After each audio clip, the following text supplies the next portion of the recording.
Sir ज़्यादा नहीं, अगर जैसे मैं बताता हूँ, जैसे हमारा कल भी एग्जाम है ना, और किसी बच्चे ने अभी भी नहीं पढ़ रखा, अगर सर वो अगर जैसे 4 यूनिट है, अगर वो ये देखे ना, जो मैं कहता हूँ कि 20% हमारा जो 20% से हमारे 80% मार्क्स आ सकते हैं, तो आज भी एक दिन ना ध्यान दे देना तो वो पास हो सकता है, मतलब अभी भी एक दिन भी ध्यान दे देना तो वो पास हो सकता है। सर एक दिन में क्या, अगर बच्चा आधा घंटा भी अगर टाइम दे रहे क्वेश्चन में, सर आराम से समझ सकता है, क्योंकि सर रट्टा तो मानना नहीं है। अगर जो मैं समझ में आएगा उसको हम लिख के आ सकते हैं। पर यहाँ पे ऐसे कि कितने बार ऐसा भी होता है कि सर हम देखते हैं कि कुछ बच्चे ऐसे होते हैं क्लास में ना, जिनको उस सब्जेक्ट के बारे में कुछ पता नहीं पर अच्छे मार्क्स आ जाते हैं, पर टेंशन लेके तो कोई चीज़ का हल होगा नहीं। बाई चांस मैं 24 घंटे टेंशन लूंगा कि ऐसा होगा सर वो तो होना ही है ना, होना ही है। उससे बड़ी है कि हम कुछ ना कुछ करें, ना करने से कुछ करना ही बेहतर रहता है। भाई काम ही करना पड़ेगा, काम ही करो सर। सर वो है ना कि सर मैंने कहीं सुना था ना कि क्या नाम है कि अगर कोई लोग तुम्हारी बुराई कर रहे हैं, तुम अपना काम पे ध्यान दो, तुम हार रहे हो, तुम अपने काम पे ध्यान दो, तुम अपने काम पे ध्यान देते रहो, सक्सेस एक दिन मिलेगी। बिल्कुल, बहुत सटीक बात आपने की। काम पे बस लगे रहो। Action produce result. सर मैं कहता हूँ एक्शन रिजल्ट एक्शन ही देगा। वही सर। PYQs देख सकते हैं, जिसने कुछ नहीं पढ़ा उसके लिए PYQs। क्या बात है, देखो कितनी अच्छी बात बोल गई है। जिसने कुछ नहीं पढ़ा है उसको क्या करना चाहिए? PYQs। उसको 3 साल का PYQ कर लो, वो 2 दिन में भी कर सकता है ना। कितना आसान है, सरल एग्जाम क्वालिफाई करना। जो टॉपिक्स उन्होंने पढ़े हैं उसके PYQs कर सकते हैं। उसके बाद जो है वो PYQs के अलावा भी जो है क्या चीज़ मिस हो रही है, जो PYQ में कवर नहीं हो रहा है, वो चीज़ें भी वो एक बार रिवाइज कर सकते हैं। और सबसे मोस्ट इम्पॉर्टेंट तो यह है कि वो अपने इंस्टीट्यूशन, अपने मेंटोर्स, अपने टीचर्स, अपने पेरेंट्स से हमेशा जुड़े रहें जी। ताकि उनका जो है कॉन्फिडेंस बना रहे, है ना, मोटिवेटेड रहें और एनर्जेटिक रहें। सबसे इम्पॉर्टेंट तो एनर्जेटिक है, और अपने हेल्थ का भी ध्यान दें। तो आप जो है ना जुड़े रहें, चाहे आप जिस क्लास में हो, 10th में हो, 11th में हो, 12th में हो, या BA first year, second year, third year या MA में हो। सिलेबस आपको जानना चाहिए, break it down into the steps.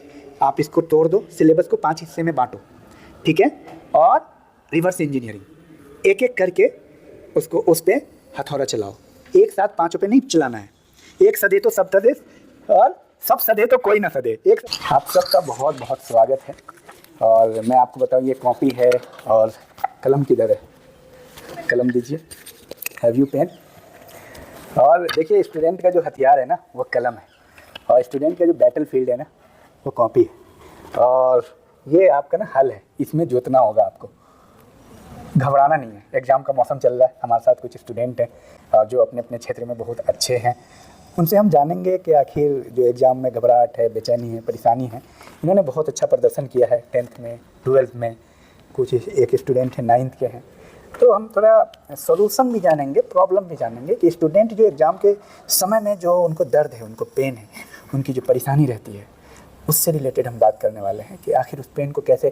कई स्टूडेंट ना एग्ज़ाम की रात भर नहीं सोते, कई स्टूडेंट ऐसे हैं सिर्फ सोते नहीं हैं, पढ़ते नहीं हैं, ना सोते हैं ना पढ़ते हैं, खाली सोचते हैं, मतलब थिंकिंग, ऑलवेज थिंकिंग। एम आई राइट? होता है ना ऐसा कि कई सोचते ही हैं, बस सोचते ही हैं कि कुछ कर जाएंगे करते नहीं हैं। तो आज जानेंगे। तो हमारे साथ टॉपर स्टूडेंट है, PG के आप हैं, और साथ साथ में इन्होंने, मैं जानूँगा 10th से उठाना है। 10th में आपने अच्छा किया है, 12th में भी आपने बहुत अच्छा किया है, और आपका एकेडमिक बहुत अच्छा रहा है। आप वर्सटाइल स्टूडेंट के रूप में जाने जाते हैं। आपने हर फील्ड में अच्छा काम किया है। राजकिरण है, आप संघ में भी काम करते हैं। तो आप ये बताइए, स्टूडेंट एग्जाम के समय में टेंशन क्यों लेता है, क्या है, आपने कैसे मैनेज किया, बताइए। क्योंकि इतने अच्छे स्टूडेंट होने के बावजूद, बहुत सिंपल में आपको समझाना है कि आप जब 10th का एग्जाम था तो आपकी सिचुएशन क्या थी, और ये इससे बच्चे समझ जाएंगे। आप क्या डर रहे थे? सर वो दोनों डरते हैं, चाहे टॉपर होता है वो भी, जो कम पढ़ता है वो भी, जो ज़्यादा मिडल में ही पढ़ता है वो भी। सर टेंशन हर किसी को रहती है, किसी को पास होने की रहती है, किसी को परसेंटेज ज़्यादा ले आने की रहती है, बिल्कुल, और किसी को टॉप करने की रहती है। सबका अलग अलग डर होता है सर। अब जैसे हम लोग मिडल वाले उसमें आते हैं स्टूडेंट में ना, तो हम लोग को रहता है कि पास हो जाएँ बस। हाँ, और कुछ नहीं होता सर। पास होने के फिर होता है कि उतना पढ़ लेंगे बस हम पास हो जाएँ। तो उसके लिए 10th पे तो ये था कि हम लोग इंपॉर्टेंट क्वेश्चन रहते थे 5 ईयर्स के, 5 ईयर्स के PYQ बहुत इंपॉर्टेंट है, उसको करते थे हम लोग। लेकिन तुम तो अच्छा कर गए ना, तुम्हारा तो एकेडमिक बहुत अच्छा रहा। 10th से भी, इंटर से भी, ग्रेजुएशन में भी आपने बहुत अच्छा किया। आप हमारे स्टूडेंट भी हैं, MA में भी अच्छा कर रहे हैं आप। तो मतलब ये है कि एक तो ये है कि ये भी एक अच्छा आइडिया है कि आप बहुत हाई फाई ना सोचें, उससे प्रेशर आ जाता है। वो है सर। अब टॉप करने का सोचोगे ना, एक चीज़ बताओ, टॉपर ला रहा है 60%, तो तुम क्यों चाह रहे हो 61 लाना? तो अपना मापक फिक्स करो ना, मेरा ये कहना है। अपना बेस्ट, क्या हम अपना 90 दे या अपना 80 दे? हम ये क्यों सोच रहे हैं कि हम टॉप करेंगे, अगर कोई 63 लाएगा तो मैं 64 लाऊंगा? कोई कितना भी लाए, मुझे 85 लाना है, क्या ये नहीं हो सकता नजरिया? सर हो सकता है। समझ पा रहे हैं? तो हम मतलब कंपटीशन में नहीं लीजिए, हर इंसान एक यूनिक है। हम अगर अपने हिसाब से सोचे कि मुझे भाई आपको क्या करना, एक चीज़ आप जान लीजिए, मार्क्स का तो रोल नहीं है। मेडिकल करो, इंजीनियरिंग करो, IAS करो, PCS करो, क्या मार्क्स का रोल है? तो हम एक मिनिमम तय कर लें, क्योंकि ये रिजल्ट भी तो आपको कोई जॉब नहीं देने वाला है। जी भैया सर। हाँ तो प्रोसीड। सर वो ये कि क्या नाम है कि इंपॉर्टेंट क्वेश्चन पे ध्यान देते लोग, क्योंकि सर अगर हम पूरी किताब भी पढ़ने लग जाए तो पूरी किताब कोई नहीं पढ़ पाता है। हमें होता है कि उसके कॉन्सेप्ट को समझना चाहिए, बिल्कुल। तभी हम कुछ कर पाएंगे। रटने से भी कुछ नहीं हो पाता है। अगर जब तक हम कॉन्सेप्ट को समझ नहीं पाएंगे तब तक हम कर नहीं पाते हैं। तो बच्चों को चाहे 2 दिन बचे हों या 4 दिन बचे हों, थोड़ा सा समझ लो कॉन्सेप्ट। हाँ जी सर, ये कहना चाह रहा आप हूँ। कॉन्सेप्ट को अच्छे से समझ लो। अगर हम आधा घंटा भी पढ़ रहे हैं ना, तो आधा घंटा भी हमारा क्लियर होना चाहिए कि उसमें कोई हमें full होना चाहिए। कोई डिस्टर्ब ना करे हमें। हाँ बिल्कुल। क्योंकि उससे भी काफ़ी कुछ हम सीख लेते हैं, कर लेते हैं। 10th वाले 12 वाले तो टेंशन में रहते ही हैं, साथ साथ में MA BA के भी बच्चे टेंशन में रहते हैं। वो है सर। उनके लिए क्या कहोगे? जो BA वाले हैं, MA वाले हैं, BA के बच्चे टेंशन में रहते हैं, उनको तो आप बोल रहे हो कि प्रीवियस ईयर क्वेश्चन सर सबको वही, सबके लिए वही है सर। और कि बस इतना ही कि अगर वो ना टॉपिक को समझ ले, बस ना मेन समझना होता है टॉपिक को। अगर टॉपिक को समझ जाए तो वो लोग कर सकते हैं।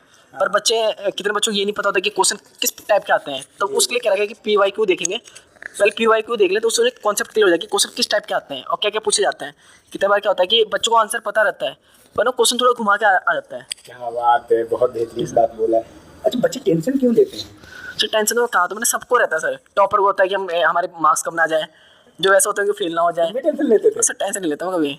तुम नहीं लेते हो, अभी तुम बोल रहे हो सबको होता है। सर वो अब तुम अपना तरीका बताओ ना, क्या टेंशन क्यों, तुम बताओ टेंशन क्यों होता है एग्जाम में? आपने अभी 12th किया है और BA फर्स्ट ईयर में है, आप बताइए बच्चे टेंशन आप जब थे तो क्या टेंशन ले रहे थे 12th में? टेंशन तो थी सर, थोड़ी बहुत थी पर इतनी नहीं थी। इतनी नहीं थी तो क्यों नहीं थी, वो चीज़ बताना है। आखिर क्या बात है कि आप इतना टेंशन नहीं लिए जबकि ज़्यादा बच्चे वो टेंशन ले रहे थे? हाँ, टेंशन तो इसलिए, पर कॉन्सेप्ट समझ में आते थे मुझे। तो अब जिन बच्चों को कॉन्सेप्ट समझ में नहीं आएगा तो उनको तो फिर ज़्यादा टेंशन होगी। हाँ तो उनको बताइए क्या करना है, क्या करना कॉन्सेप्ट समझना चाहिए हाँ, और PYQs भी देखने चाहिए, क्योंकि हर साल जो CBSE का है वो पैटर्न चेंज होता रहता है और उस चीज़ से बच्चों को भी बहुत दिक्कत होती है। ये बात आपकी बिल्कुल सही है। तो कॉन्सेप्ट बच्चे सोचते नहीं है, रखना शुरू कर देते हैं। दूसरी बात, स्टूडेंट को फॉलो करना शुरू कर देते हैं। भाग ये कर ले, ये होता है ना। देखा देखी सर, देखा देखी का बहुत बड़ा रोल है। तो आप बताइए, आपको टेंशन होता है? उनको दीजिए, आपको टेंशन होता है पढ़ाई में? बताइए, क्या आप टेंशन लेते हैं एग्जाम के समय? Yes sir. एग्जाम के समय टेंशन लेते हैं? क्यों? टेंशन होने की वजह एक और भी है कि आपकी तैयारी शुरू से सही नहीं होती, मेरा मानना है। और थोड़ी टेंशन होती है तो वो तो नेचुरल है भाई। कोई भी एक चीज़ है, शेर सामने आ जाएगा तो टेंशन होगा, लेकिन कुत्ता सामने आएगा तो टेंशन क्यों होगा भाई? जब तुम ऑलरेडी पावरफुल हो। दोनों में फ़र्क है ना। तो कुत्ता सामने आने का मतलब एक एग्जाम को तुम शेर के रूप में ले रहे हो या कुत्ता के रूप में ले रहे हो? समझ पा रहे हैं? जब तैयारी रहेगी तो एग्जाम के नज़दीक तुम शेर रहोगे, और तैयारी नहीं रहेगी तो एग्जाम शेर होगा। या तो एग्जाम शेर या आप शेर। अब कौन शेर है? तो क्यों होती है टेंशन? आप बताइए एग्जाम की। आप जैसे आपका रूटीन क्या है? कितने बजे पढ़ते हैं सुबह में? उठा के बोलिए, कितने बजे पढ़ते हैं? 6 बजे। हाँ, 6 बजे। 6 से कितने बजे तक? 6 से स्कूल टाइम तक। याद हो जाता है टास्क? थोड़ा बहुत। थोड़ा याद क्यों नहीं होता है? कभी सोचे? किताब सिर्फ लेके बैठे रहते हैं या पढ़ते भी हैं? पढ़ते हैं। हाँ, पढ़ते हैं। पढ़ते हैं तो फिर याद क्यों नहीं होता? देखिए, याद इसलिए नहीं होता कि हम रिपीट नहीं करते, प्रैक्टिस नहीं करते हैं। अब इसको दीजिए, आप बताइए बच्चों की सबसे बड़ी प्रॉब्लम एग्जाम के समय क्या रहती है? बताइए। एग्ज़ाम के टाइम पे बच्चों की सबसे बड़ी प्रॉब्लम ये रहती है, उन्हें टेंशन होती है कि पेपर कैसा आएगा, जो हम पढ़ के जा रखे हैं वो आएगा कि नहीं आएगा। यही रहती है ज़्यादातर बच्चों की, तो यही रहती है।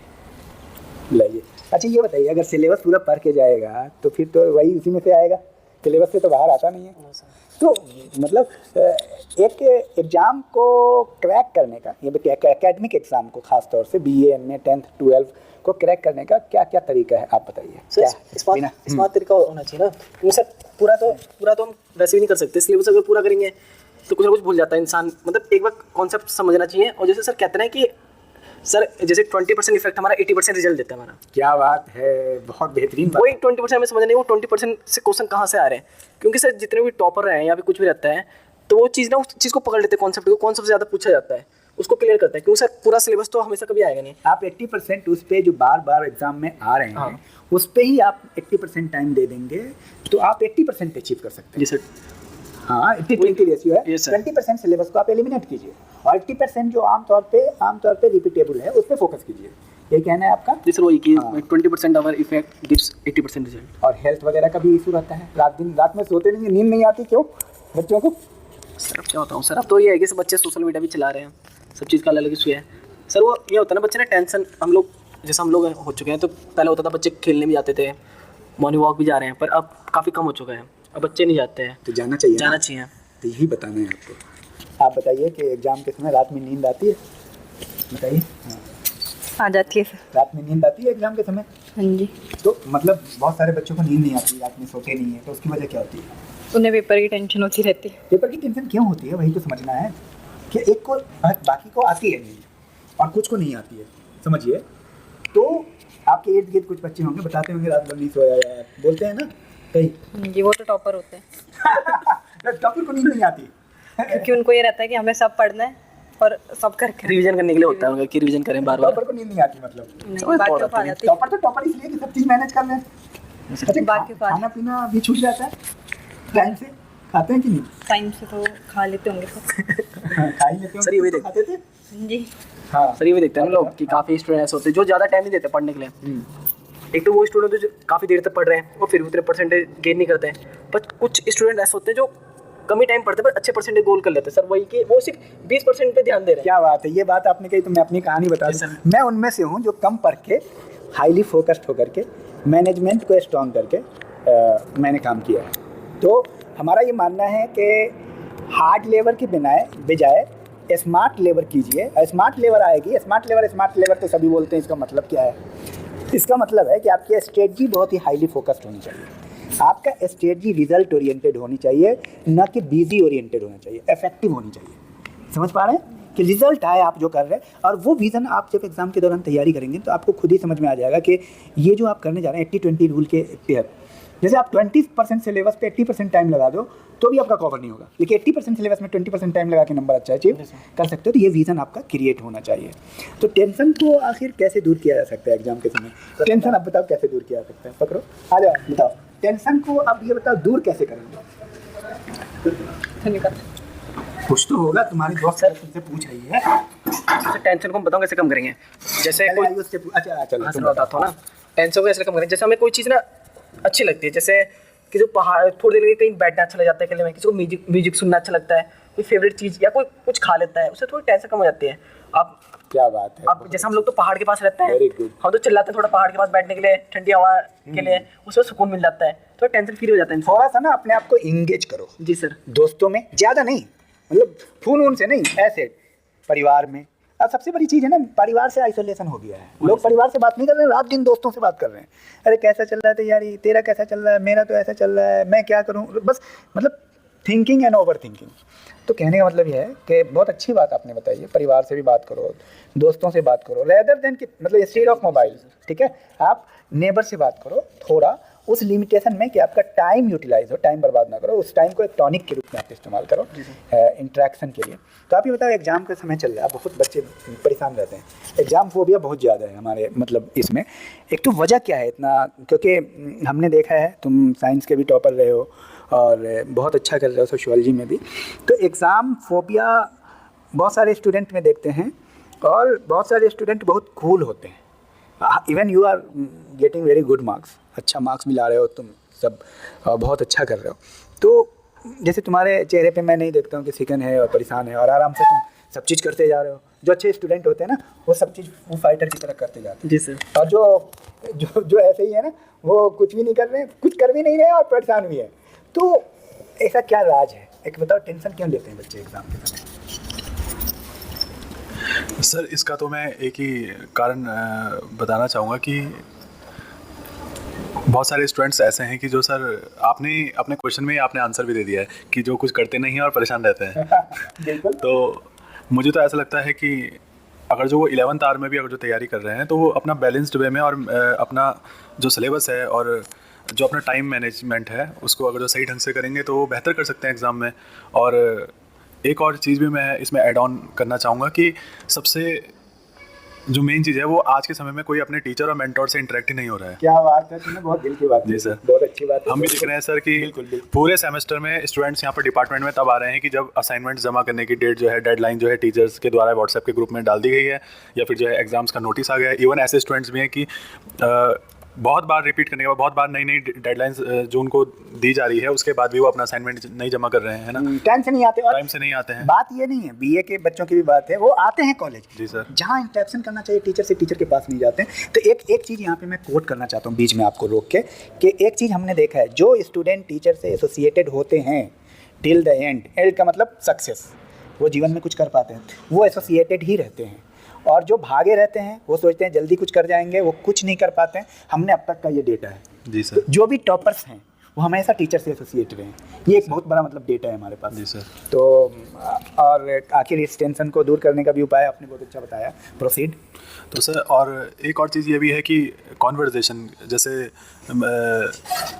हम बीइंग सोशियोलॉजी स्टूडेंट, मैं ये बोलना चाहूँगा कि एक और जो पैटर्न है वो हमें देखने को मिल रहा है आजकल सोसाइटी में, कि social networking is killing social gathering. क्या बात है ना। very good। तो सोशल नेटवर्किंग जो है वो मैं उसका कोई क्रिटिक नहीं मतलब दे रहा हूँ, वो जो है बहुत अच्छी चीज़ है, लेकिन अगर जो बैलेंस्ड वे में और सही तरह से जो है यूज़ की जाए, एक सीमा तक ठीक है। एक सीमा तक ठीक है। तो हर चीज़ का सही है ना। जी सर। हाँ। लेकिन उसमें सोशल नेटवर्किंग में जो मेन प्रॉब्लम जो आज के समय में आ रही है ना, जो युवा जो सोशल नेटवर्किंग साइट्स का यूज़ कर रहे हैं, और जो chat GPT, AI tools, machine learning, ये सब चीज़ें जो कर रहे हैं, उसकी ना कोई दिशा नहीं है उनके जीवन में। क्या बात, कोई बैलेंस ही नहीं है। बैलेंस ही नहीं है ना। discipline नहीं है जी जी उसका। सर, जी सर। उसकी कोई डायरेक्शन नहीं है। अगर जो सोचने की, समझने की, जो अगर हर चीज़ की ना एक दिशा होती है, अगर जो हम अगर जो हम उसे एक दिशा में रह के करेंगे, तब जाके वो फलीभूत होगा हमारे जीवन में ना। बहुत सही बात बता। इसमें मैं एक चीज़ आप please remind your whatever you want to say, please say stay here. देखो ऐसा है कि यहीं पे ज़रूरत पड़ती है गाइड की। मैं आपको बता रहा हूँ। जी सर। अगर तुम सीनियर्स से या तुम गाइड से जुड़े होते हैं ना, क्योंकि वो अनुभवी होते हैं, उन्हें पता है कि how to tackle the failure, setback and social media. समझ रहे बात को?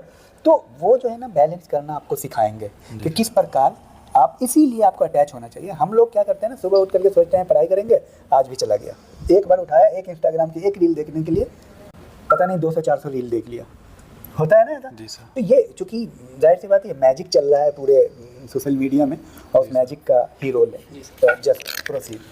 तो सर उसमें मैं यही बोल रहा था कि अब जैसे हम टूल्स का यूज़ कर रहे हैं, गूगल का यूज़ कर रहे हैं, एआई टूल्स का इस्तेमाल कर रहे हैं ना, तो उसमें आज के समय में स्थिति ऐसी हो चुकी है कि बच्चे जो है ना ऑटो स्टीयरिंग वाला मोड में गाड़ी चला रहे हैं अपनी। अब वो कौन सी गाड़ी चला रहे हैं कि जिसमें जो है मैनुअली हमको गाड़ी चलानी होती है। हाँ, वन डायरेक्शनल है। हाँ। और जो है गाड़ी तो चला रहे हैं, मतलब ऐसी गाड़ी चला रहे हैं कि जिसमें इंजन तो है, स्पीड भी बहुत ज़्यादा है, लेकिन उसका स्टीयरिंग उनके हाथ में नहीं है। उनके हाथ में नहीं है, कोई और कंट्रोल कर रहा है। और बिल्कुल सिस्टम के द्वारा कंट्रोल हो रहा है, दोस्तों के द्वारा कंट्रोल हो रहा है। जी सर। ना टाइम पे कंट्रोल है उनका। जी सर। तो अगर जो सोशल गैदरिंग होती थी, तो उसमें जो हमारे सीनियर्स होते थे, या जो हमारे मेंटोर हैं, हमारे गाइड्स हैं, हमारे पेरेंट्स हैं, कोई भी हो सकता है। बिल्कुल। तो वो जो है, अगर जो किसी को किसी भी बारे में अगर जो एक्सपीरियंस है, अनुभव है किसी भी प्रकार का, तो वो हमें दिशा देने का काम करते थे। बिल्कुल। लेकिन आज के समय में जो है बहुत ज़्यादा देखने को मिल रहा है कि सभी जो है दिशाहीन हो चुके हैं। बहुत अच्छी बात। एक चीज़ और इसमें मैं जोड़ूंगा, असल में ये पैटर्न है, ये पैटर्न हमने क्रिएट कर दिया है, युवाओं ने क्रिएट कर दिया कि सोशल मीडिया के साथ है, और सबसे आइसोलेटेड पेरेंट्स, टीचर्स, जो काम की चीज़ है उनसे आइसोलेट हो गए। तो हमारा जो ब्रेन है ना, हमारा ब्रेन उसी चीज़ को निर्माण कर रहा है। और जब आप एक बार ब्रेन का निर्माण कर चुके हैं सॉफ्टवेयर का, तो ब्रेन क्यों चाहेगा कि भाई टीचर के साथ बैठो? आपने ऑलरेडी सॉफ्टवेयर तो डेवलप कर दिया, तो आपके सॉफ्टवेयर में ये चीज़ है ही नहीं कि आप टीचर के साथ बैठो, किसी बड़े के साथ बैठो, अनुभवी के साथ बैठो। और सबसे बड़ी चीज़ जो इसमें होती है ना, वो विजडम की होती है। तो विजडम एक दिन में नहीं प्राप्त होता, और ये प्राप्त होता है अनुभव से। इसीलिए विजडम आपको मिलता है अनुभवी लोगों से। जी सर। हाँ, तो अब उसको ये सारा आपने प्रॉब्लम के साथ साथ सॉल्यूशन भी बता ही दिया है उसी में। जी सर। हाँ, तो आप लोग जो है ना इन बातों का ख्याल रखें। और मार्क्स, जैसे युवा आमतौर पे टेंशन में है एग्जाम के समय में, एग्जाम के समय में टेंशन को रिलीज करने के लिए हम क्या कह सकते हैं?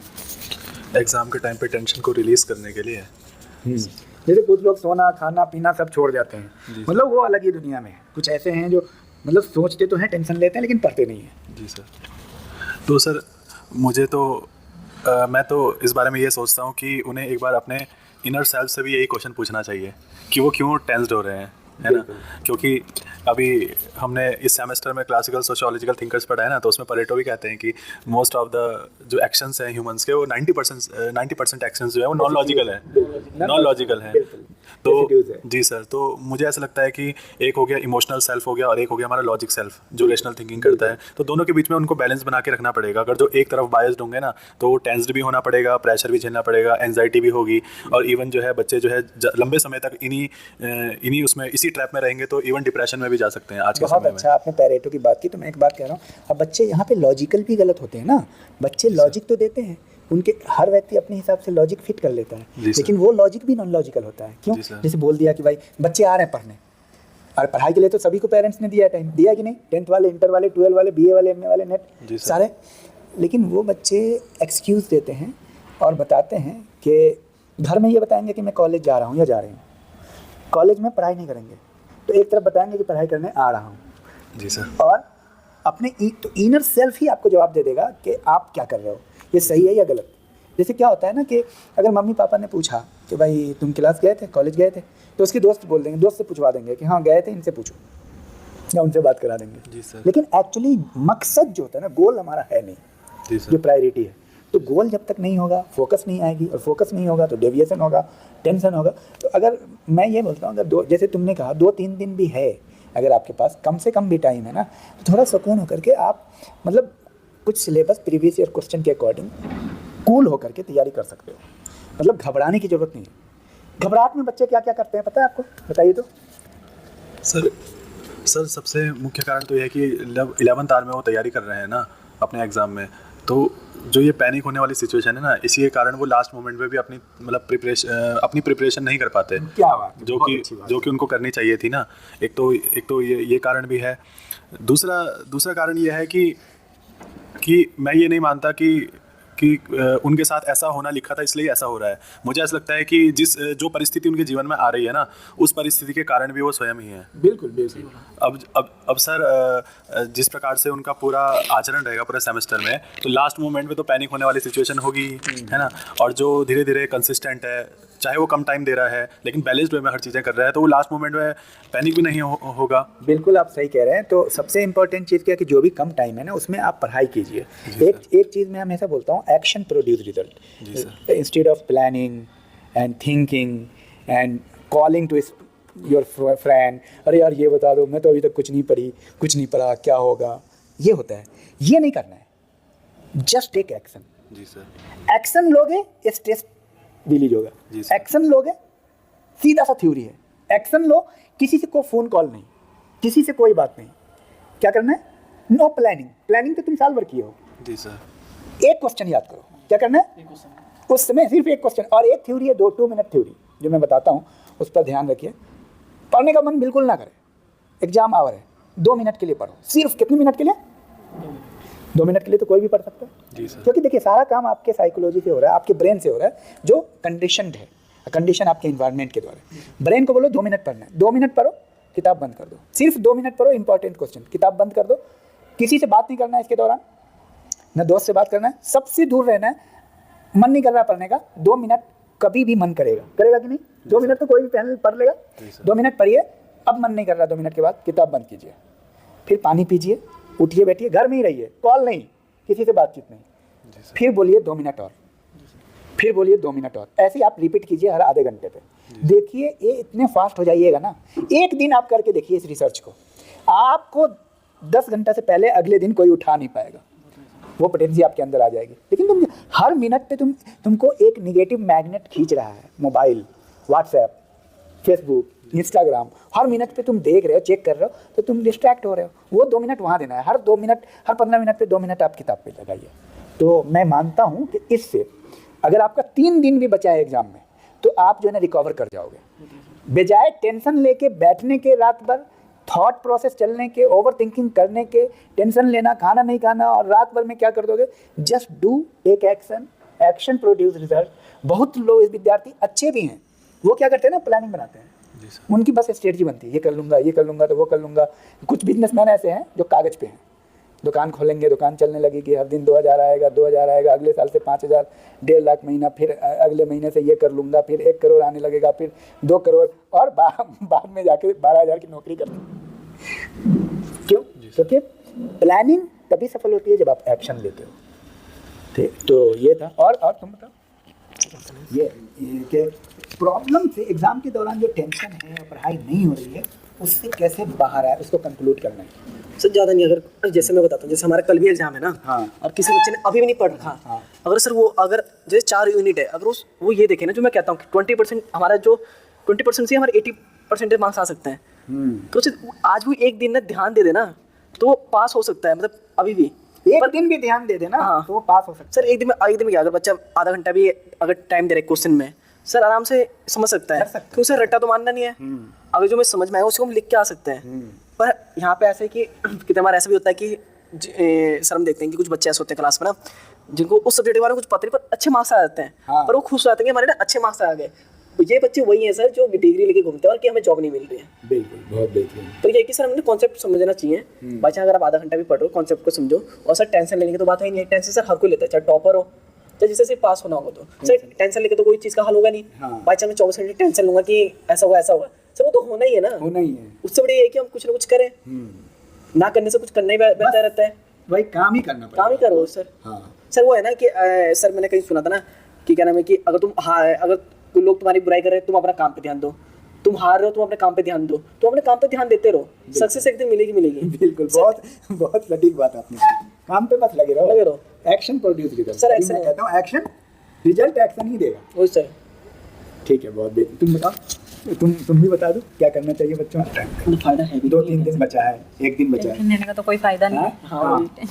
टेंशन लेने का फायदा नहीं है। क्या करना चाहिए? उन्हें पढ़ना चाहिए। पढ़ना चाहिए, लेकिन कैसे पढ़ना चाहिए बताइए कुछ। हाँ, PYQs, हाँ PYQs देख सकते हैं। जिसने कुछ नहीं पढ़ा उसके लिए PYQs। क्या बात है, देखो कितनी अच्छी बात बोल गई है। जिसने कुछ नहीं पढ़ा है उसको क्या करना चाहिए? PYQs। उसको 3 साल का PYQ कर लो, वो 2 दिन में भी कर सकता है ना। कितना आसान है, सरल है एग्जाम क्वालिफाई करना। हाँ, अब तुम बताओ, तुम भी बताओ, इसका एग्जाम है, तुमको क्या करना है बताओ। सिलेबस रिकवर करना है। सिलेबस रिकवर करना है, सबसे आसान रास्ता प्रीवियस ईयर क्वेश्चन। ठीक है, आप बताइए, एक अंतिम कंक्लूजन कर दीजिए। सर सबसे पहले तो ये है कि वो सिलेबस अपना नोट डाउन करें, है ना। हाँ, बहुत इम्पोर्टेंट। सबसे तो मोस्ट इम्पोर्टेंट तो यही है कि अपना पहले सिलेबस से जो है बार जो है सिलेबस जो है उनको टिप्स में मतलब पता होना चाहिए कि हमारे सिलेबस में एक्चुअली में है क्या, है ना। उसके बाद जो है वो स्ट्रेटजीज बना सकते हैं कि हम इस मतलब उसका सिलेबस का ब्रेक डाउन कर सकते हैं कि हम सिलेबस को ये कम समय में कैसे रिवाइज करें। क्या बात है ना। ये तो तुमने और खतरनाक बात। जी सर। और फिर उसके बाद जो है रिवाइज करने के बाद जो है वो PYQs कर सकते हैं, जो टॉपिक्स उन्होंने पढ़े हैं उसके PYQs कर सकते हैं। उसके बाद जो है वो PYQs के अलावा भी जो है क्या चीज़ मिस हो रही है, जो PYQ में कवर नहीं हो रहा है, वो चीज़ें भी वो एक बार रिवाइज कर सकते हैं। और सबसे मोस्ट इंपॉर्टेंट तो यह है कि वो अपने इंस्टीट्यूशन, अपने मेंटोर्स, अपने टीचर्स, अपने पेरेंट्स से हमेशा जुड़े रहें जी। ताकि उनका जो है कॉन्फिडेंस बना रहे, है ना, मोटिवेटेड रहें और एनर्जेटिक रहें। सबसे इंपॉर्टेंट तो एनर्जेटिक है, और अपने हेल्थ का भी ध्यान दें। हाँ, तो आप जो है ना जुड़े रहें। एक 3-4 चीज़ तुम बहुत अच्छी बोल गए, बहुत अच्छा बात आपने बताया है बच्चों को, और ये हम समझ रहे हैं कि काफ़ी पोटेंशियल चीज़ है। तो सबसे पहले सिलेबस, चाहे अंतिम दिन भी हो, सिलेबस को ज़रूर जानो। चाहे आप जिस क्लास में हो, 10th में हो, 11th में हो, 12th में हो, या BA first year, second year, third year या MA में हो, सिलेबस आपको जानना चाहिए। Break it down into the steps. आप इसको तोड़ दो, सिलेबस को 5 हिस्से में बांटो, ठीक है। और रिवर्स इंजीनियरिंग एक एक करके उसको उस पर हथौड़ा चलाओ। एक साथ 5 पे नहीं चलाना है। एक सदे तो सब सदे, और सब सदे तो कोई ना सदे। एक सदे तो सब सदे, सब सदे तो कोई ना सदे। एक को साधना है, एक सद जाएगा 2 घंटे में। तुम्हारे पास फिर भी 24 घंटे है। अगर एक दिन पहले हो और 10th में हो सपोज, या BA में हो, 24 घंटा है। सिलेबस देखो, उस सिलेबस से यानी फर्स्ट यूनिट से प्रीवियस ईयर क्वेश्चन में देखो क्या आया है। 3 साल का क्वेश्चन सिर्फ पकड़ो, ये 4 घंटे में हो जाएगा। 4 घंटे तुम्हारे पास फिर भी 10 घंटा है, तुम मतलब इस लायक हो जाओगे कि एग्जाम क्वालिफाई कर जाओगे। जहाँ तक बात है BA के स्टूडेंट की और MA के स्टूडेंट की, हिस्ट्री, पॉलिटी, सोशलॉजी की, एक तो ये कि सिलेबस में, टोटल सिलेबस की भी वीडियो डाल दूंगा जो इसके डिस्क्रिप्शन में होगी। आप एक नज़र सिलेबस देख सकते हैं, क्योंकि विद्यार्थी जो है ना बहुत भटकते हैं, काफ़ी पूछते हैं, काफ़ी मीनिंगफुल ये वीडियो है। दूसरा, जो भी विद्यार्थी हिस्ट्री, पॉलिटी और सोशलॉजी का विशेष करके जिसका सिलेबस सब्जेक्ट है BA में, ग्रेजुएशन में भी और MA में भी, उसके लिए भी वीडियो अवेलेबल है, कंटेंट है। और नोट्स तो सारे विद्यार्थियों के लिए है, चाहे BSc के हैं, BCom के हैं, चाहे BA के हैं। इस डिस्क्रिप्शन में मैं डाल दूंगा, उस लिंक से आप तैयारी कीजिए। और एक बात और है, कुछ विद्यार्थी जो जल्दीबाजी के चक्कर में ना सिलेबस देखते हैं, ना समझते हैं और चैट जीपीटी के चक्कर में रहते हैं, उनको भी मैं एक चीज़ बताना चाहता हूँ। इन विद्यार्थियों से तो हमारी बात हुई है, ये सब टॉपर हैं हमारे, ये उन चीज़ को फॉलो नहीं करते। चैट जीपीटी को आंख बंद करके फॉलो नहीं कीजिए, गलत आंसर भी देता है वो सोशोलॉजिस्ट नहीं है, वो हिस्टोरियन नहीं है, वो पॉलिटिशियन। वो उस चैट जीपीटी का भी इस्तेमाल सही वही कर सकता है जिसको सिलेबस का नॉलेज है, जिसको बेसिक लेवल पे नॉलेज है। तो आप डायरेक्ट चैट जीपीटी ना जा करके आप डायरेक्ट कंटेंट पे जाए जो ऑथराइज हो, सर ने दिया हो, कहीं कोई आपने किताब में पढ़ा हो, तो आप जो है ना जा करके डिस्क्रिप्शन में वो सारी चीज़ें आप देख लीजिए, आपके लायक उसमें मिल जाएगी। भटकिए नहीं और आप बस तैयारी कीजिए, एग्ज़ाम का समय है। ये वीडियो बहुत ही मतलब बच्चों के फ़ायदे के लिए बनाई गई है। इस वीडियो का मकसद सिर्फ ये है कि विद्यार्थी जो है ना अपने डर को ख़त्म करें और अपने एक्शन को लो, मेहनत करें, इंस्टेड ऑफ के हमेशा ये सोचते रहें कि हमें क्या करना है। तो इसमें हमने हमारे सारे टॉपर्स स्टूडेंट हैं यहाँ पे, उन सब ने आपको बहुत अच्छा सोल्यूशन दिया है। हम समझते हैं कि आपको ये बहुत फ़ायदेमंद होगी। इस वीडियो को ज़्यादा से ज़्यादा लाइक, सब्सक्राइब और शेयर कीजिए। जी sir, please guys like, share and subscribe. और अपना जो है, जो भी आपको पैनिक है, जो भी आप टेंस्ड हो रखे हो एग्ज़ाम्स के लिए, तो घबराने की आवश्यकता नहीं है। आप जो है अभी भी आपके पास बहुत समय है, आप बहुत अच्छा कर सकते हैं। तो ऑल द बेस्ट सभी को एग्जाम्स के लिए, बेस्ट ऑफ लक। बहुत थैंक यू। ये आप लोग को दिक्कत है, समस्या है, आप लोग सोशोलॉजी डिपार्टमेंट में आ सकते हो, कोई भी, चाहे आयुष है, सर है, कोई भी यहाँ कोई कहीं के विद्यार्थी, देहरादून के कॉलेज में किसी बच्चे को कोई प्रॉब्लम आ रही है, मतलब कुछ भी, आप लोग आ सकते हो या फिर किसी भी सीनियर स्टूडेंट से बात कर सकते हो, क्योंकि ना बात को जरूर शेयर करना चाहिए। बिल्कुल, बहुत अच्छी बात है, जिससे आप लोग की तकलीफ कम होगी। बाकी all the best. Like, comment, share सब कर दो, सब्सक्राइब भी। और एक और चीज़ है, मेरी विद्यार्थी से क्या रहती है, हमारा एज ए टीचर वो हेल्प नहीं लेते हैं ज़्यादा, वो लेते हैं मतलब उनको ना विद्यार्थी को ज़्यादा चाहिए टाइम टेबल क्या है, एग्ज़ाम कब हो रहे हैं, ये नहीं पूछेंगे, तैयारी कैसे करें। समझ पा रहे हैं? स्टूडेंट को ये पूछना चाहिए तैयारी कैसे करें, लेकिन स्टूडेंट ज़्यादा क्या पूछते हैं, सर वो टाइम टेबल भेज दो, एग्ज़ाम कब से हो रहे हैं, फॉर्म कैसे भरें। अरे फॉर्म भरने के लिए हम नहीं हैं, हम हैं तैयारी कराने के लिए। आपको कंटेंट में कोई दिक्कत है, हिस्ट्री नहीं मिल रहा है, मुझसे मिलिए, पॉलिटी नहीं मिल रहा है, मुझसे मिलिए, ज्योग्राफी नहीं मिल रहा है, मुझसे मिलिए, साइकोलॉजी नहीं मिल रहा है, मुझसे मिलिए, इंग्लिश लिटरेचर नहीं मिल रहा है, आपको कंटेंट चाहिए, तैयारी करनी है, IAS, PCS, group C, matric, inter, BA, MA, आप हमसे मिलिए, कैसे तैयारी करनी है। एक स्टूडेंट का कॉमेंट आया, नीट की तैयारी कैसे करें सर, एक वीडियो बना दो। बहुत कई बार मैं उसको भी बोलना चाहता हूँ, बहुत अच्छे स्टूडेंट है, मैं आपके लिए एक वीडियो ज़रूर बनाऊंगा। तो मेरा काम है गाइड करना। तो विद्यार्थी आप जो है ना क्वेश्चन पूछते हैं एग्जाम कब है, फॉर्म कैसे भरें, ये आपको खुद समझना है। Thank you, all the best.